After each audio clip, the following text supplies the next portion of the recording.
In this chapter, we're going to demonstrate the use of internal and external control devices to help make your interaction with Cubase as intuitive and creative as possible. We'll take a look at how to use automation, how to set up and use quick controls to keep your favorite functions at your fingertips, how to configure device panels to streamline VST instrument and effect editing,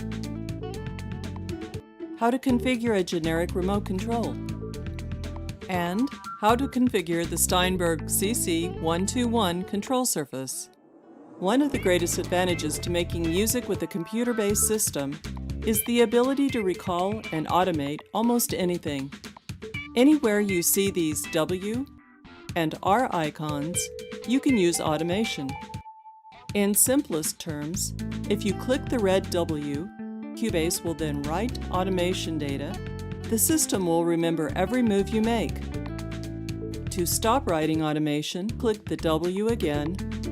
Engaging the write command automatically brings on the read function. Here's an example of using automation to delay only the last beat of a phrase. We'll do this by automating the bypass function on the effect.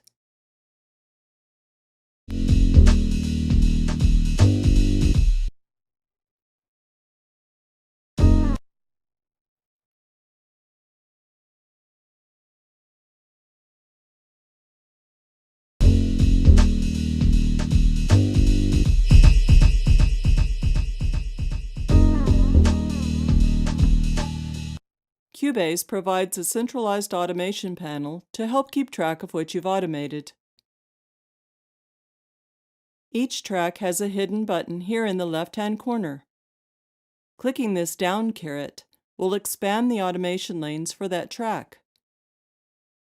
If you engage write automation, you may manually edit the automation events by adding points, moving points, or deleting points. New in Cubase 6 is the ability to scale automation data, also known as applying trim, using a graphic interface much like we have to scale audio events.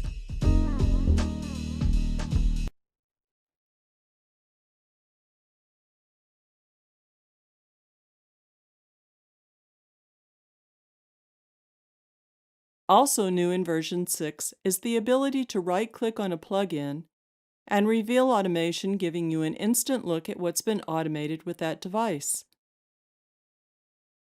Another way to increase your control and speed up your workflow is by using quick controls.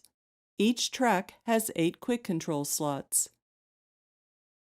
These quick controls can be assigned to almost any parameter within Cubase. For example, if you want to adjust the amount of reverb on a track without constantly opening several editors, map it to a quick control, like this. Now I can adjust the amount of reverb right from the inspector. Once set up, quick controls let you reach inside Cubase right from the project window. There are several new refinements to quick controls in version 6. These include the ability of a quick control to learn what parameter it's assigned to, rather than picking from a list. To do this, select a quick control slot, click Learn.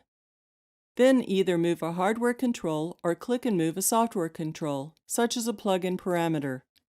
Learn will automatically disable after the new assignment is learned. An excellent application of this would be to use Learn to assign several quick controls to a foot pedal on a hardware controller. Then map those quick control slots to the stomp boxes in the VST amp rack. You can also right-click on devices inside Cubase and map them to a quick control slot right from the editor, like this.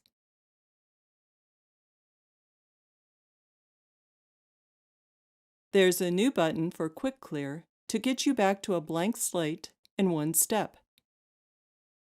And you can reload default settings from a plugin just as quickly with the arrow icon.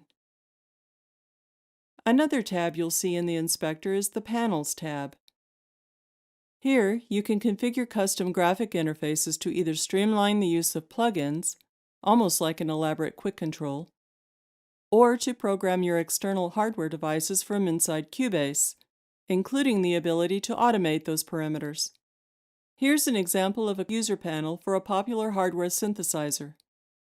The process to create and assign all of the desired parameters is clearly spelled out in the operations manual. Once configured, user panels help you control even vintage MIDI synths and MIDI rack gear right from Cubase. You can also configure Cubase to respond to a variety of control surfaces. If you have a control surface, or any controller that sends out MIDI data from faders and buttons, you can configure a generic remote. The process is very straightforward. Select Generic Remote. Select the parameter you wish to control. Engage the MIDI Learn function much like we did in Quick Controls, and then move the hardware control you wish to assign.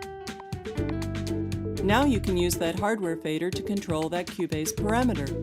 At the other end of the spectrum is the purpose-built Steinberg CC121 controller. Cubase comes pre-configured to use this dedicated hardware device. Simply open the Device Setup menu and you'll see CC121. The hardware buttons on the CC121 mirror those on a typical Cubase track, as well as hardware knobs for EQ, full transport buttons,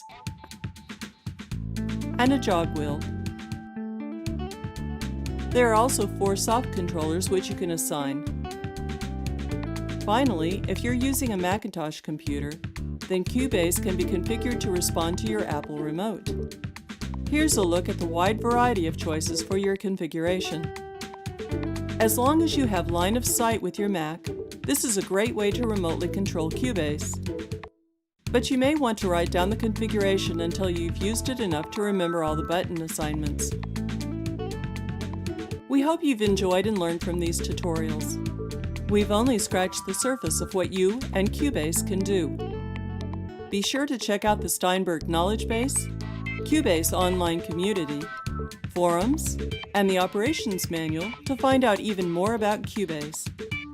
For everyone here at Steinberg, thanks for choosing Cubase, and thanks for watching.